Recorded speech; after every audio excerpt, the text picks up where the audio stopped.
হরে কৃষ্ণ। লীলা পুরুষোত্তম শ্রীকৃষ্ণ অষ্টাদশ অধ্যায় প্রলম্বাসুর বধ।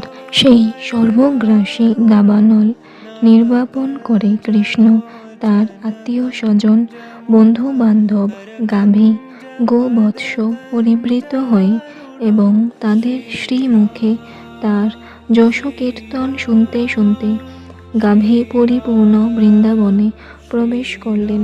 কৃষ্ণ এবং বলরাম যখন গোপ বালক ও গোপ বালিকাদের মাঝে বৃন্দাবনে তাদের অপ্রাকৃত লীলা উপভোগ করছিলেন, তখন গ্রীষ্মের আগমন হল।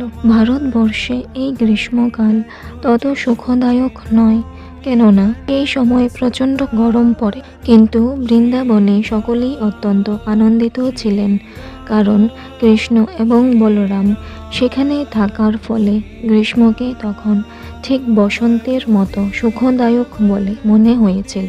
বৃন্দাবনে অনেক ঝর্ণা আছে, যেখানে সর্বক্ষণ জল ঝরে পড়ে এবং তার শব্দ এত মধুর যে তা ঝিল্লির রবকে পর্যন্ত স্তব্ধ করে দেয়।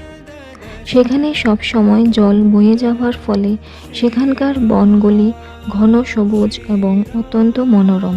বৃন্দাবনের অধিবাসীরা কখনোই গ্রীষ্মকালীন সূর্যের প্রচণ্ড তাপের দ্বারা উত্তপ্ত হন না। বৃন্দাবনের সরোবরগুলির চারপাশে সুন্দর সবুজ ঘাস এবং কলহার, কঞ্জোৎপল আদি ফুল সেখানে ফুটে থাকে, আর বৃন্দাবনের সমীরণ সেই পদ্মফুলের সুরভিত কিশোর বহন করে দিকে দিকে প্রবাহিত হয়।